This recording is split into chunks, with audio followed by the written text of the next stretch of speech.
மனசுக்கு ரொம்ப சந்தோஷமாக இருக்குதுங்க. எங்கள் மாவட்ட கலெக்டர் மேடம் கிட்ட இருந்து ஏடிஎம் கார்டு வாங்கியதற்கு. எல்லாருக்கும் வணக்கங்க. நான் இன்னைக்கு என்ன சொல்ல போகிறேன்னா, எனக்கு வந்து ஏடிஎம் கார்டு வந்துக்குதுங்க. என்ன ஏடிஎம் கார்டுனா, மகளிர் உரிமை தொகை வாங்கலாங்க. அதுக்கு வந்து ஏடிஎம் கார்டு அமைச்சிருக்காங்கங்க. அனுப்பலை, நான் போய் வாங்கிக்கின்னு வந்தேன். எனக்கு ஏடிஎம் கார்டு அலர்ட் ஆகின்னு சொல்லிட்டு எங்கள் ஊரில் மணிகார் இருப்பாங்களாங்க, விஏஓ, அவங்க வந்து நேற்று இன்ஃபார்ம் பண்ணியிருந்தாங்க. இந்தமாரி வந்து வட்டார அலுவலகத்தில் வந்து ஏடிஎம் கார்டு வந்து வாங்கிக்கோங்க அப்படின்னு சொல்லிட்டு. இன்றைக்கி வந்து ஜபபந்தி சொல்லுவாங்க பாருங்கள், யார் யாருக்கு என்ன குறைக்குதோ அதெல்லாம் நிறைவேற்றி கொடுக்குற நாளுங்க.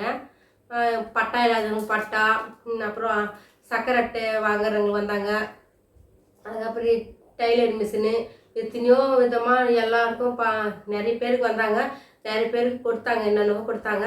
எங்களுக்கு வந்து இந்த ஏடிஎம் கார்டு கொடுத்தாங்கங்க. மகளிர் உரிமை தொகை வாங்குறவங்களுக்கு எங்கள் ஊரில் வந்து ஒரு 4-5 பேர், ஒரு 4 பேர் 3 பேர் தான் அப்படி வந்து இப்போது ஸ்டார்ட் பண்ணிக்கிறாங்க பழகுதுங்க.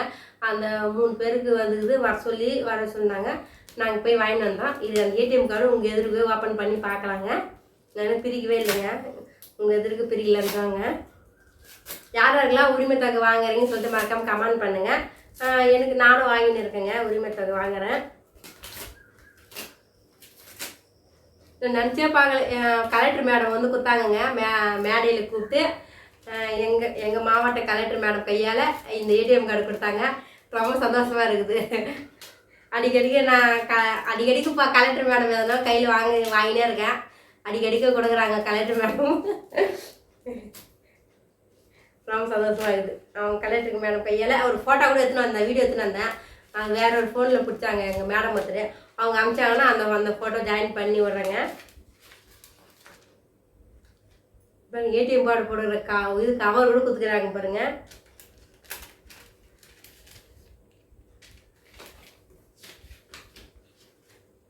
இதாங்க ஏடிஎம் கார்டு கொடுத்துக்கிறாங்க பாருங்கள்.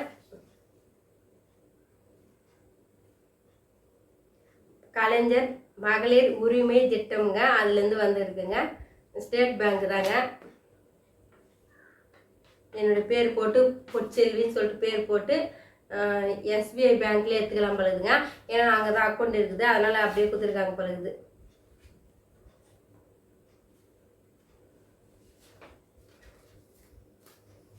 அவ்வளோதாங்க, ஏடிஎம் கார்டு வேலை முடிஞ்சுது.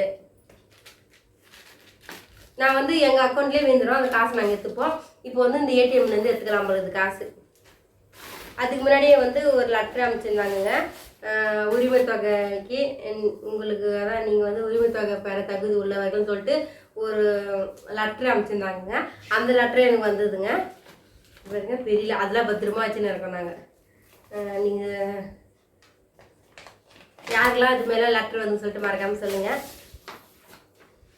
இதாங்க முதலமைச்சர் லெட்ரு, அதுவும் ஒரு டைம் வந்ததுங்க. அதுவும் நாங்கள் பத்திரமா வச்சுருக்கோம். அன்புள்ள எஸ் பொற்செல்வி எஸ் சரவணன் அவர்களுக்கு வணக்கம் சொல்லிட்டுங்க, அது பத்திரமா வச்சிடலாம். அதுக்கப்புறம் கலெக்டர் மேடம் கூட வாங்கிட்டு வந்து அதுக்கப்புறம் ஒரு ஃபோட்டோ எடுத்துருக்காங்க, அது ஜாயின் பண்ணி வர்றேன் பாருங்கள். ரொம்ப சந்தோஷமாக இருக்குது. நம்ம படித்து சர்டிஃபிகேட் தான் வாங்கலை, நிறைய படிக்கணும்னு ஆசை. சரி, படிக்க தான் முடியல. மேடம் கையில் ஏதோ ஒரு வாங்கிட்டோம், அதுதான் சந்தோஷம். அதுக்கப்புறம் நான் வந்து டவுனுக்காக போனால் வீட்டுக்கு தேவையானதெல்லாம் வாங்கிட்டு வந்துடுவேங்க. சரி, அப்படியே நம்ம போகிறோமே, டவுனுக்காக போகிறோமே, நம்ம வீட்டுக்கு தேவையானதெல்லாம் வாங்கிட்டு வந்துடலாம் சொல்லிட்டு வீட்டுக்கு தேவையானதெல்லாம் மளிகை சாமான்லாம் வாங்கலைங்க. அதெல்லாம் நான் வாங்க மாட்டேன், அதெல்லாம் எங்கள் வீட்டுக்காரர் பார்த்து போரு.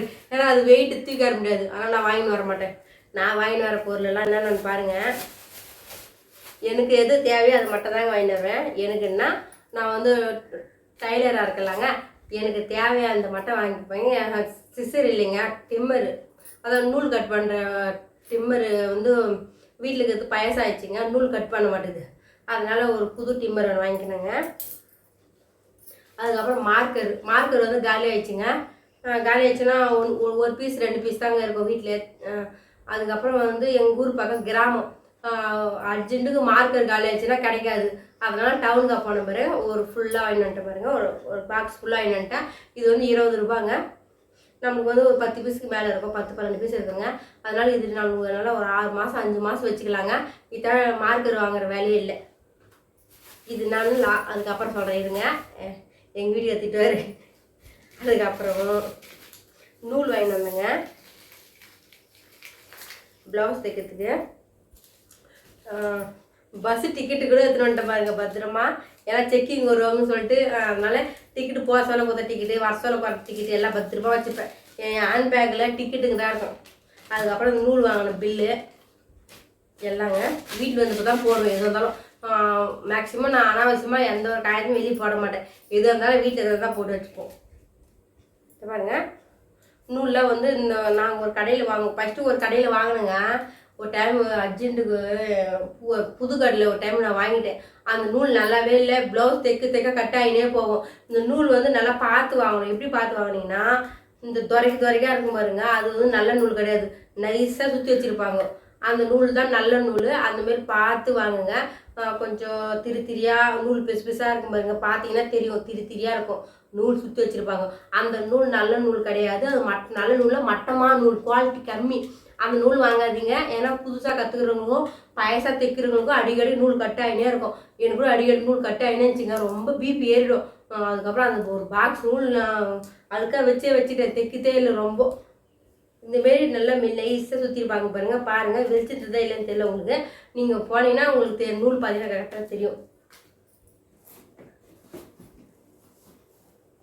அதுக்கப்புறம் நான் என்ன பண்ணுவேன், நூல்லாம் வாங்கிட்டு வந்து இந்தமாரி பாக்ஸுங்களை நல்லா அடைக்க வச்சுப்பேங்க. ரொம்ப நூல் இருக்குது. இன்னொரு பாக்ஸில் இவ்வளோ நூல் இருக்குது. ஒரு டைம் ஃப்ரீயாக நூல் கொட்டி காமிக்கிறேங்க. எது ஃபுல் நூலாகுதோ அதில் ஜாக்கெட் தைப்பேன். அந்த கை வந்து முழு நூலாகிறதுக்கு தான் கை போகுது. பாதி நூலாகிறதுக்கு கை போக மாட்டேங்குது. இப்போ நம்ம இந்த பாக்ஸில் எங்கே கொஞ்சம் குறையா இருக்குதோ அது வந்து போட்டு ப்ளவுஸ் தைச்சிக்கலாங்க. ப்ளவுஸ் தைச்சிக்கலான்ற நூல் அடிக்க வச்சுக்கலாங்க. இது பாருங்க, இது கொஞ்சம் இதில் அந்த பொட்டி இதெல்லாம் இருக்குது இல்லைங்க, அந்த இந்த பொட்டி மேலே உள்ள குத்துறாங்க பாருங்க. ஒரு பாக்ஸில் 4 நூல் பிடிக்கும். அதுமாரி பார்த்து அடக்கி வச்சிடலாங்க. நான் இதுமாரி அடக்கி வச்சிட்டேன்னா டவுனுக்கு அப்போ சொல்ல அதுமாதிரி நூல் தாங்க வாங்கி வச்சுப்பேன். ஏன்னா அர்ஜென்ட்டு நூல் கடையில் என்ன பண்ண சொல்லிட்டு புதுசாக யார் டைலர் துணி தைக்கிறீங்களோ என்னுடைய வீடியோ பாருங்கள். நான் ப்ளவுஸ் கட் பண்ணுற வீடியோ, டிச்சிங் வீடியோலாம் போட்டிருக்கேன். மறக்காமல் எங்கள் வீடியோ பார்த்து எப்போ பார்த்தாலும் நீங்கள் இன்னும் அதே சொல்கிறீங்களேன்னு கேட்பீங்க. ஏன்னா வேறு ஒன்றும் இல்லைங்க. லைக் பண்ணுங்கள், ஷேர் பண்ணுங்கள், சப்ஸ்கிரைப் பண்ணுங்கள், மறக்காமல் கமெண்ட் பண்ணுங்கள். இப்போ கமெண்ட் யாரும் பண்ணுறதில்ல. பரவாயில்ல, எந்த கமெண்டும் வரல, அது ரொம்ப சந்தோஷம். அவ்வளோ கமெண்டே வரதில்லை. அதாங்க நூலில் அடி வச்சுட்டு அடுத்தது நான் நான் அடி வச்சுக்கிறேங்க. அதுக்கப்புறம் அடிக்கிறேன். ஏன்னா நீங்கள் ரொம்ப நேரம் வெயிட் பண்ண மாட்டீங்க. நூல் அடிக்கிறதுக்கும் எல்லாருக்கும் வேலை இருக்கலாங்க. இவங்க பாட்டுன்னு வெட்டியாக பேசுவாங்க. அந்த கதைலாம் பார்க்க முடியாது. அதான் நான் வெட்டியாக பேசுறது உங்களால் பார்க்க முடியாது. ஏன்னா எல்லாருக்குமே காலம் கொண்டு போன்றது. ஒரு நிமிஷம் கூட யாருக்கோசம் யாரும் வேஸ்ட்டு பண்ணக்கூடாது. எனக்கோசம் யார் டைம் வேஸ்ட்டு பண்ணாதீங்க. அதனால் டக்குன்னு நூல் அதுக்கப்புறம் மாற்றி ரொப்பி வைக்கிறேன். இப்போ வந்து அடுத்தது பார்த்து டக்குன்னு பேச்சு முடிச்சிடுறேங்க. இந்த பாருங்க, இன்னாது ஞாபகம் தாங்க. உள்ள நூல் 3 வாங்கிட்டு வந்தேங்க. இந்த நூல் எல்லாத்துக்கு வாங்கி வந்தேன்னா பேண்டு போடுறதுக்குங்க. அதுக்கப்புறம் வந்து பேஸ்ட்டு வாங்கிட்டு வந்தேங்க. பொங்க வைக்கிறதுக்கு பேஸ்ட்டு வச்சா ரொம்ப நேரம் பொங்க இருக்குங்க. அதனால சரி ஒரு பேஸ்ட்டு மட்டும் வாங்கிட்டு வந்தேன். மேக்ஸிமம் அவ்வளோதாங்க. நாங்கள் எனக்கு திங்ஸ்ன்னு வாங்க தந்தா பவுட்ரு வீட்டில் எப்பவுமே இருந்துதே இருக்கும். ஒரு டப்பா வாங்கிட்டா அது 4 வருஷத்துக்கு 5 வருஷத்துக்கு வரும். ஒரு பொட்டு பாக்கெட்டு. அதுக்கப்புறம் குங்குமம் கூட விந்தாளி வந்து கொடுக்குறாங்க கூட, அந்த குங்குமம் சரியாக போடுங்க. இந்த பேஸ்ட்டு மட்டும் தாங்க வாங்கினேன். அவ்வளோதாங்க எங்களுக்கு மேக்கப் திங்ஸ்ன்னு இது ஒன்று தான், வேறு எதுவும் வாங்க மாட்டோம். அப்புறம் இது பாருங்க, இந்த ஊசியில் தாங்க தலைக்கு போகிற பேண்டு நான் செய்வேன். வீடியோவில் பேண்டு செஞ்சு காமிக்கலாம்னு சொல்லிட்டு ரொம்ப நாளாக ஆசை. என்னால் வீடியோ எடுக்க முடியல. அதுக்கப்புறம் ஊசி வந்து என்னுடைய ஊசி எங்கே வச்சுன்னு தெரியல, ஓஞ்சி போச்சுங்க. இந்தமாரி வந்து பேண்டு போடுற ஊசி எங்கே வச்சுன்னு தெரியலைங்க. இந்த நம்பர் வந்து 4ஆம் நம்பர், 4 இன்ச்சு நம்பர் இருக்குங்க. அது நான் ஊசியில் வந்து கொஞ்சம் நல்லா இந்த 10ஆம் நம்பருங்க. அது இன்னும் கனமாக இருக்கும். இதுமாரி மெல்லிஸாக நான் தேடி எங்கள் வீடியோ டைம் வாங்கி வந்தார். அதுவும் மிஸ் பண்ணிட்டேன். இப்போ அதனால் புதுசாக போய் ஊசி வாங்கி வந்தேங்க. இந்த பேண்டு போடலான்னு சொல்லிட்டு த்ரெட்டு வாங்கிக்கின்னு பேண்டு வாங்கிட்டு வந்தேங்க. இது பாருங்க என்ன நம்பர்னு பார்க்கட்டா? கண்ணே தெரியலைங்க. 2ஆம் நம்பருங்க. நான் 5 6 கேட்டேன், அவங்க சின்னதாக எடுத்து கொடுத்துட்டாங்க கடைக்காரு. சரி பரவாயில்ல, அவங்க தேடி எடுத்து பால் மாதிரி விட்டாங்க. இதில் வந்து நான் பேண்டு போட்டு காமிக்கிறேங்க. அந்த பேண்டு நான் எப்படி போடுறேன்னு பார்த்து நீங்களும் பேண்டு போட கற்றுக்குங்க. இது பாருங்க கையில் சுற்றி போகிறோம். கையில் சுற்றிக்கணும். ஃபஸ்ட்டு வந்து சங்கிலி போடணும் சொல்லுவாங்க பாருங்க, ஒத்த சங்கிலி. அந்த சங்கிலி மட்டும் போட நல்லா ஃபஸ்ட்டு கற்றுக்குங்க. இதில் வந்து பொங்க கூட போடுறது செய்யலாங்க. அதுவும் நான் அது மீனே போடுவேன். எல்லாமே மறந்து போச்சுன்னா கல்யாணம் ஆனவே எல்லாமே மறந்து தகுதுங்க. இது பாருங்க ஸ்டார்டிங்கில் தடுமாறுறேன் பாருங்க. ஏன்னா இது போட்டு ரொம்ப வருஷம் ஆகுது. ஆனால் நம்ம கற்றுக்கிறது என்றைக்குமே மறக்காதுங்க. எத்தனை வருஷம் ஆனால் கூட மறக்காது. கைத்தொழில் ஒன்றை கற்றுக்கொள், கவலையின்றி ஒற்றுக்கொள். என்றைக்குமே பாருங்க. அந்த பேர் ஞாபகம் பண்ணி சொல்கிறேன். எல்லாமே மறந்துட்டு இருக்கிறேன். பிரெயினே சேஞ்ச் ஆகி போச்சு மொத்தம். அதுக்கப்புறம் கூட பின்னத்தில் அவங்களும் பின்னுவோங்க, அதுவும் மறந்துட்டேன். டச்சு இருந்துக்கிட்டே இருக்கணுங்க. அதேமாரி ப்ளவுஸ் கூட பாருங்கள், கற்றுக்கிறவங்க வந்து நீங்கள் ரொம்ப நாளைக்கு ப்ளவுஸ் தைச்சினே இருக்கணும்.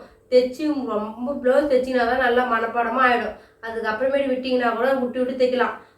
ஸ்டார்டிங்கில் நான் கூட சட்டையில் தைச்சிருந்தோம். எங்கள் வீட்டுக்காருக்கு ப்ளூ கலர் சட்டை கூட இருப்பேன். நான் தைச்சி சட்டை தாங்க. ஆனால் இப்போ சுத்தமாக மறந்துச்சு. அது வந்து துணி தைச்சினே இருக்கணும். டச்சு விட்டு போனால் அது மறந்துடுவோம். அதனால் எல்லோரும் டச்சு விடாத நல்லா முடிஞ்ச அளவுக்கு நல்லா தரவாக ஆகிட்டு பிறகு கூட விட்டு தைக்கலாம். அதுக்கு முன்னாடி விட்டு தைக்காதீங்க, கண்டினியூவாக தேய்ங்க. அவ்வளோதாங்க. நாளைக்குனா என்னைக்கு டைம் கிடைக்குதோ அப்போ வந்து நான் பேண்டு போடுற வீடியோ அப்லோட் பண்ணுறேன். பார்த்து நீங்களும் கற்றுக்குங்க. அவ்வளோதாங்க. இந்த ஒத்த சங்கிலி போட்டது பிரித்து எடுத்துட்றேன். எங்கள் வீடியோ பிடிச்சிருந்தா மறக்காமல் பெல் பட்டன் மட்டும் அழுத்துங்க.